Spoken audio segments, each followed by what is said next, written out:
Hello, and welcome to Paint Yourself into the Picture, healing conversations to help us create the best, boldest, and most beautiful picture of our lives. I'm Reba, best-selling author, life coach, and manifesting guru, and I'm so glad you're here. Today I'm going to be reading a story as part of my brand new Tea with Reba series. So I have my teapot, I have my cup, and I'm ready to read. I'm going to be reading a story today called Breaking Free from Manipulative Narcissistic Parents. It was originally published in Tiny Buddha, which can be reached at tinybuddha.com. All right, so let's begin.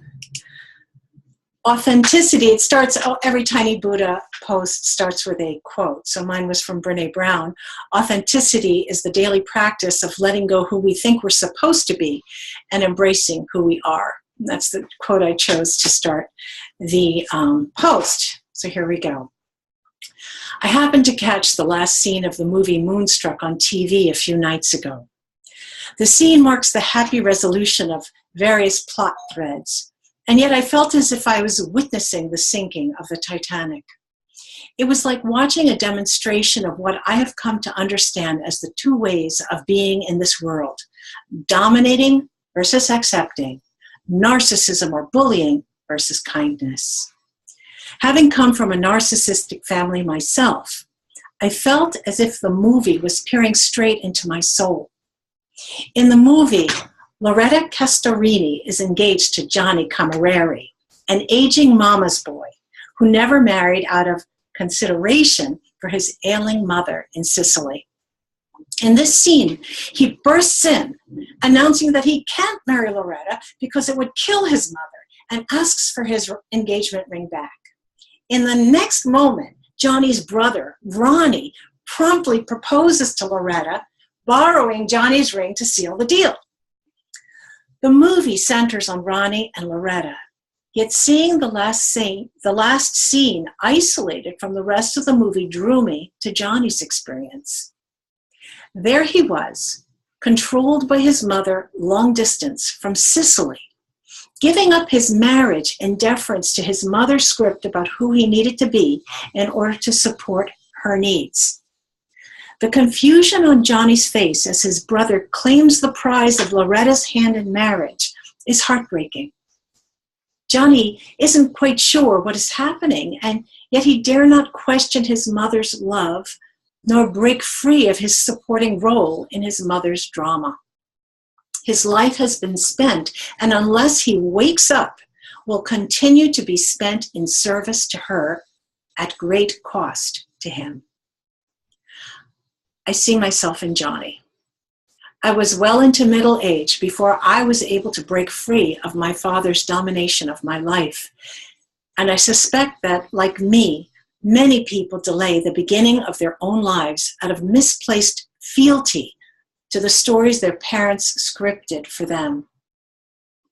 For years, whether rebelling against my dad's criticisms or craving approval from outside myself, I had, on a deep level, ceded the central role in my life to my dad. Whether we were close or miles apart, communicating or no contact, he was the sun and I was orbiting his solar system. This is exactly how he wanted it, and I fell into place within the structures and systems of his universe. There is so much truth and humor. Johnny's mother's threats are played for laughs, and yet they are more than mere melodramatic manipulation. An acquaintance of mine energetically supported her narcissistic mother for decades. When she became aware of the family dynamic, she chose to withdraw her energetic support of her mother, and for the first time in her life, focus on herself as an individual. The potentially intimidating part is that her mother actually became ill. This is not to imply that my acquaintance should have continued to support her mother.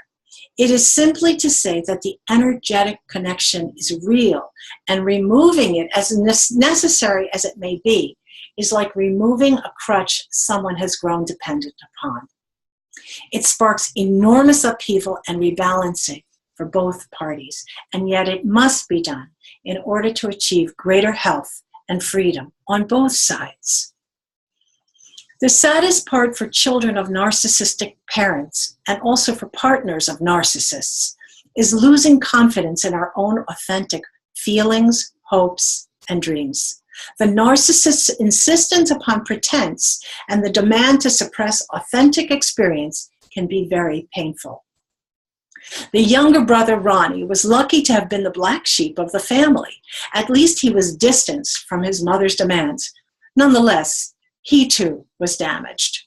When we first encounter him in the basement of his bakery, he looks like a hurt animal hiding in his lair. He has a wooden prosthetic hand, as Loretta says, like a wolf that has chewed off his own paw to escape a trap. To narcissistic parents, a child is not a full-fledged individual, but rather a character in their story, and the roles they offer their offspring are severely limited. Whether a golden child who can do no wrong or a failure who can do no right, in either role the child will feel that he must perform in order to keep and win the parent's love. This is not love at all, but rather a form of abuse, which is worse for being invisible to all but those directly involved. The child is asked to give up her own feelings, thoughts, and needs in order to support the parent's version of reality. The child, meanwhile, resists facing the direness of the situation, the truth of a manipulative or even an unloving parent, for she intuits that she needs her parent's love in order to survive. At the same time, she may feel excruciatingly uncomfortable living inside the parents' stories. Like Johnny, she may end up not knowing who she really is and what she really wants, having given up her own thoughts, emotions, and needs for so long.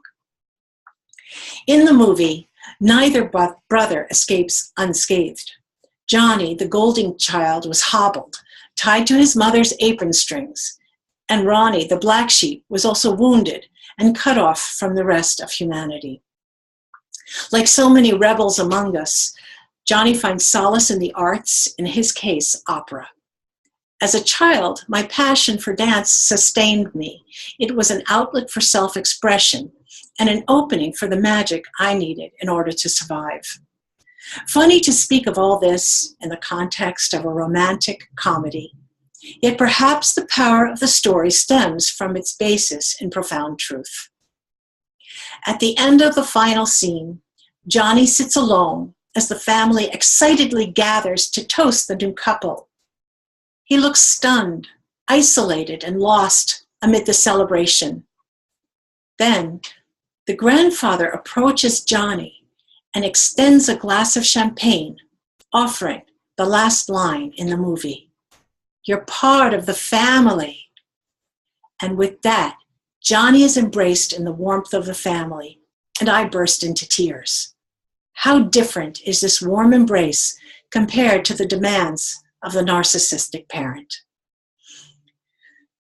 Johnny is played as a buffoonish character, and the audience is fully rooting for Ronnie and Loretta, yet even clownish Johnny is embraced.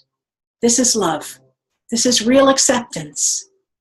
This is the tenderness of the movie. This is its big heart, which is depicted not just in the romantic passion of Ronnie and Loretta, but more importantly, in the inclusion of Johnny in the celebration. As the credits begin to roll, a toast is raised. La familia, to family.